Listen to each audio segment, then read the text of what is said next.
నమస్కారం. రీతూస్.com C++ tutorial రెండో పాఠానికి మీకు స్వాగతం. పోయిన పాఠంలో మనము ఒక చిన్న క్లాస్ క్రియేట్ చేసాము. Class actor open brace semicolon close brace semicolon. ఈ పాఠంలో మనము ఈ క్లాస్లో ఒక మెథడ్ యాడ్ చేసి అది ఎలా ఇన్వోక్ చేయాలి అనేది తెలుసుకుందాము. పోయిన పాఠంలో మనం తెలుసుకున్నట్టు యాక్టర్ అనేది ఒక క్లాస్, చిరంజీవి అనేది ఒక ఆబ్జెక్ట్ ఆర్ ఇన్స్టెన్స్. సో ఈ యాక్టర్ అనే క్లాస్కి చిరంజీవి, నాగార్జున, వెంకటేష్ అనే వాళ్ళందరూ ఇన్స్టెన్సెస్ అన్నమాట. సో ఇప్పుడు ఈ యాక్టర్ క్లాస్లో ఇప్పుడు మనం చూస్తే ఏ ఫంక్షనాలిటీ అక్కడ డిఫైన్ చేయలేదు. సో ఇప్పుడు మనము కొంచెం ఫంక్షనాలిటీ డిఫైన్ చేద్దామా? మీరు ఈ పబ్లిక్ అంటే ఏంటి అనేది నేను తర్వాత చెప్తాను మీకు. సో పబ్లిక్ అని చెప్పేసి నేను ఇప్పుడు అక్కడ ఒక మెథడ్ డిఫైన్ చేస్తున్నాను. So void act. సో ఒక చిన్న మెథడ్ డిక్లేర్ చేస్తున్నాను. వాయిడ్ యాక్ట్ మెథడ్ అంటే ఓపెన్ బ్రాకెట్ క్లోజ్ బ్రాకెట్ పెట్టాలి కదా. So open bracket close bracket open bracket close bracket. And ఇప్పుడు నేను ఒక చిన్న system.out.println చేయాలనుకున్నాను. సిలో మనం system.out.println యూజ్ చేస్తాం కదా, అలా C++లో యూజ్ చేసేది Cout. సో ఇప్పుడు మీరు చూసారంటే Cout యాక్టింగ్ అని ఇచ్చాను. సో మీరు ఇదే system.out.println యూజ్ చేసింటే system.out.println.acting అని ఇవ్వాలి. కాకపోతే C++లో మీరు Cout అని ఇస్తే చాలు. ఈ Cout ఫంక్షన్ యూజ్ చేయాలి అంటే మోస్ట్ ఇంపార్టెంట్గా మీరు చూడాల్సింది అంటే #include iostream.h అనే ఇది ఇంక్లూడ్ చేయాలి. సిలో మీరు హెడర్స్ ఇంక్లూడ్ చేసినా ఇంక్లూడ్ చేయకపోయినా ప్రోగ్రామ్ వర్క్ అవుతుంది, ఎందుకంటే సిలో అంత చెకింగ్ జరగదన్నమాట. కాకపోతే మీరు ఏదైనా ఫంక్షన్ యూజ్ చేయాలి అంటే C++లో you have to include header file. So header file ఇది లేదు అనుకోండి, లెట్స్ నేను ఈ హెడర్ ఫైల్ ఇవ్వలేదు అనుకోండి and I want to still use Cout అంటే ఏమవుతుందో చూద్దామా. ఎర్రర్. మీరు చూసారా, అన్డిఫైన్డ్ సింబల్ Cout. సో ఇప్పుడు ఏం చెప్తుందంటే Cout అనే ఫంక్షన్ ఎక్కడుందో నాకు తెలియట్లేదు అని చెప్తాను. అది మీరు ప్రివెంట్ చేయాలి అంటే #include iostream.h. మీరు మనము C క్లాసెస్లో నేర్చుకున్నాం కదా, iostream అనే దాంట్లో అనే క్లాస్లో అనే ఫైల్లో ఈ Cout అనే ఫంక్షన్ డిఫైన్డ్ అయి ఉంది. సో ఆ ఫంక్షన్ మనం యూజ్ చేయాలి అంటే #include iostream.h ఇంక్లూడ్ చేసుకోవాలన్నమాట. సో ఇప్పుడు రన్ చేస్తే మీకు ఎర్రర్స్ వచ్చాయి. So Cout most important thing వచ్చేసి Coutకి ఇచ్చే ఆపరేషన్. సో ఇక్కడ Coutకి ఈ యారోస్ కాదనమాట, Coutకి యూజ్ చేసేది ఈ యారోస్.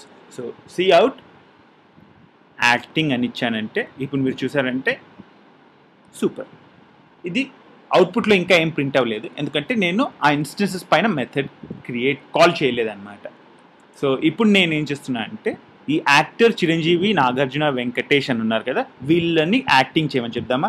సో చిరంజీవిని యాక్టింగ్ చేయాలని ఎలా చెప్పొచ్చు, Chiranjeevi dot object dot method name. So act. So ఇప్పుడు నేను ఇది ఎగ్జిక్యూట్ చేసి చూద్దామా. రన్. ఇప్పుడు మీరు చూసారంటే యాక్టింగ్ అని వచ్చింది ఇక్కడ అవుట్పుట్లో. సో ఇక్కడ మనం డీబగ్ చేసి చూద్దామా. ఏమవుతుందంటే ఈ డీబగ్ చేసి చూస్తే మెయిన్లో స్టార్ట్ అయింది. నెక్స్ట్ ఈ ఇన్స్టెన్సెస్ అన్నీ క్రియేట్ అయ్యాయి. చిరంజీవి, నాగార్జున, వెంకటేష్ అనే ఇన్స్టెన్సెస్ క్రియేట్ అయ్యాయి. ఇప్పుడు చిరంజీవి అనే ఆబ్జెక్ట్లో ఈ యాక్ట్ మెథడ్ కాల్ అవుతుంది. సో ఈ ఆబ్జెక్ట్ యాక్ట్ మెథడ్ కాలే Cout యాక్టింగ్ అనేది.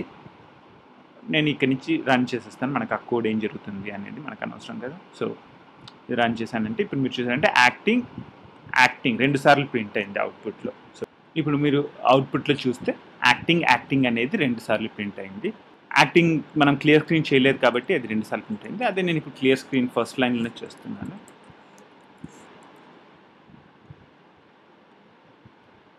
రన్ చేశానంటే యాక్టింగ్. ఇది సికి C++కి ఉన్న ఇంకొక డిఫరెన్స్ ఏంటంటే ఇప్పుడు మనము డిక్లరేషన్స్ వచ్చేసి ఫస్ట్ లైన్ ఆఫ్ అ మెథడ్లో చేయలేదు. ఇక్కడ మీరు చూసారంటే ఒక ఫంక్షన్ ఇన్వొకేషన్ చేసి క్లియర్ స్క్రీన్ అనే ఫంక్షన్ కాల్ చేసి దాని తర్వాత మనము ఇక్కడ వేరియబుల్స్ డిక్లేర్ చేస్తున్నాము. అదే సి ఫైల్లో మనం ఇలా చేస్తుంటే ఇది కంపైలేషన్ ఎర్రర్ ఇచ్చేది. మనం ఇక్కడ CPP అని డిఫైన్ చేసాం, ఇది యాక్టర్ డాట్ CPP అని సేవ్ చేసాం కాబట్టి ఇది C++ కంపైలర్ యూజ్ చేస్తుంది. అండ్ C++లో మనము we can have variables declared on further lines also. So నేను ఎక్కడ కావాలంటే అక్కడ వేరియబుల్స్ డిక్లేర్ చేసుకోవచ్చు అనమాట. సో యాక్టర్ ఇక్కడ నేను వచ్చేసి బ్రహ్మానందం ఇక్కడ డిక్లేర్ చేసినా సరే ప్రోగ్రామ్ వచ్చేసి కంపైల్ అవుతుంది. మీరు చూసారంటే రన్ అవుతుంది. సో మీరు ఎక్కడ కావాలంటే అక్కడ C++లో వేరియబుల్స్ డిక్లేర్ చేసుకోవచ్చు. ఇది ఒక difference between C++ and C. సిలో మీరు ఇలా డిక్లేర్ చేసింటే మీకు కంపైలేషన్ ఎర్రర్ వచ్చేది. సో నెక్స్ట్ థింగ్ మనం డిస్కస్ చేసేది ఏంటంటే